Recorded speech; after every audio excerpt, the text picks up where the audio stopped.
Hey, and welcome. This is the Ben Shapiro Show. I got a lot coming up for you this hour. A little bit later on in the hour, we'll be taking your calls at 855-236-3228. That is 855-236-3228. The news at this hour is all coronavirus all the time. And the reason for that is because there's a lot of breaking news on coronavirus. Apparently, the World Health Organization has now suggested that coronavirus is indeed a global pandemic. That, of course, is not supremely surprising. I mean, we know that this is broken out in countries all over the globe. We have reported cases of coronavirus in the United States that surpass 1,000 in virtually every state in the union. West Virginia has no reports, so I guess that it's time for us all to move to West Virginia to be safe from coronavirus. With all of that said, it is unclear exactly what the path of this pandemic is going to be. We know that there is a briefing among Republicans on the Hill. There was a suggestion that somewhere between 75 and 150 million Americans could eventually get coronavirus. If the death rates are indeed 10 times higher than the flu, that would mean hundreds of thousands of Americans die of coronavirus, which of course would be horrifying in the extreme. And it would speak to Chinese irresponsibility in shutting down all news and distribution of information about coronavirus in the early stages. You know, it's amazing. China's trying to claim credit now for having quashed coronavirus in their own country. It's like, yeah, well, guys, you wouldn't have had to quash it anywhere else. Nobody else would have a problem if you had just mentioned that this was a problem in the first place. I mean, the fact that the Chinese government shut down all information meant that people were traveling from Wuhan all over the world, and that means that we now have outbreaks everywhere from Israel to Italy. I mean, it's just incredible that the Chinese government think that they can get away with all of this in the face of evidence that they covered all of it up. The World Health Organization, according to CNBC, has now declared COVID-19 a global pandemic on Wednesday. The novel coronavirus has rapidly spread to more than 121,000 people from Asia, the Middle East, Europe, and the United States. In the past 2 weeks, the number of cases outside China has increased 13-fold. The number of affected countries has tripled, according to WHO Director General Dr. Tedros Adhanom Ghebreyesus. He said that at a press conference. He said in the days and weeks ahead, we expect to see the numbers climb, and the number of deaths, the number of affected countries climb even higher. He says, we're deeply concerned both by the alarming levels of spread and severity and by the alarming levels of inaction. We have rung the alarm bell loud and clear. He says the cases in China and South Korea have significantly declined. He says 81 countries don't have any confirmed cases. 57 countries have 10 or fewer cases. He says all countries can still change the course of this pandemic. Some countries are struggling with lack of capacity. Some countries are struggling with lack of resources. Some countries are struggling with lack of resolve. Well, one of the problems here, of course, is that testing kits are not available in many countries at this point, so we actually don't know how many cases are out there.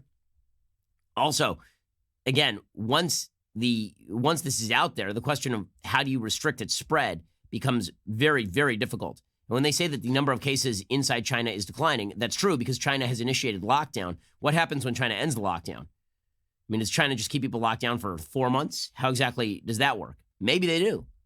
Even if they do, if there are still people with cases out there, can't it just spread additionally among the public?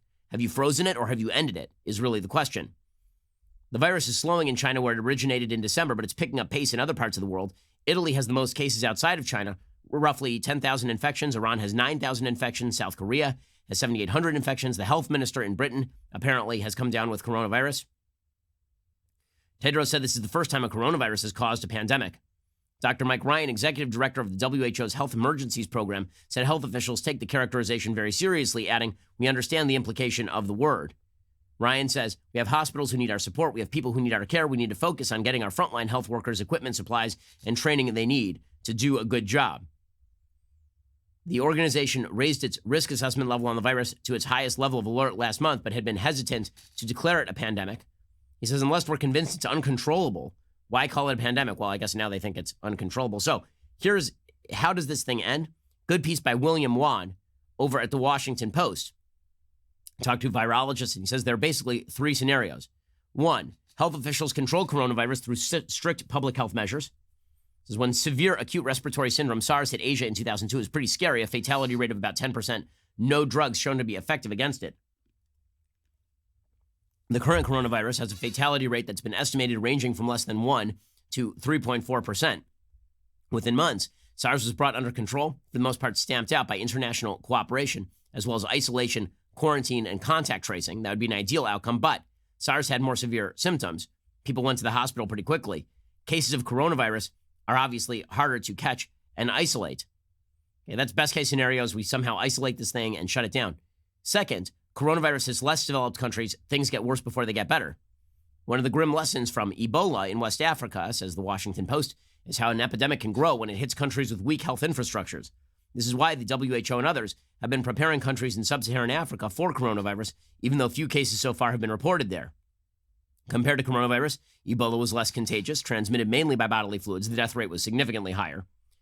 Ebola still infected 28,000 people and caused 11,000 deaths in Africa. WHO leaders have been urging countries to prepare. On Friday, the organization raised its assessment of coronavirus to the highest level. And then there's the third possibility, which is that the coronavirus spreads so widely and then becomes basically just a fact of life. This is what happened to swine flu. It eventually hit 11 to 21% of the global population. H1N1 turned out to be milder than initially feared. It caused little more than runny noses and coughs in most people. Now it's basically seen as part of the seasonal flu. Early estimates for the fatality rate for H1N1 were much higher than the roughly 0.01 to 0.03% it turned out to be. Still, CDC estimates that H1N1 killed about 12,000 people in the U.S. during that first-year period and infected 61 million people and caused 275,000 hospitalizations. It's difficult to ascertain, how accurate those numbers are, given the fact that how do you distinguish one type of flu from the other?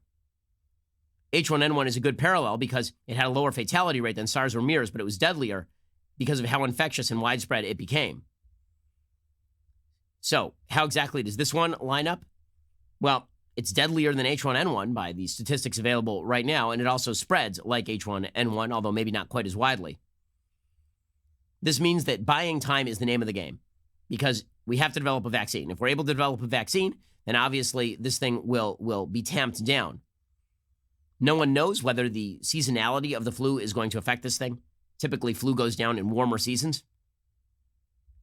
But it is unclear which direction this moves. All of this is suitably frightening, obviously.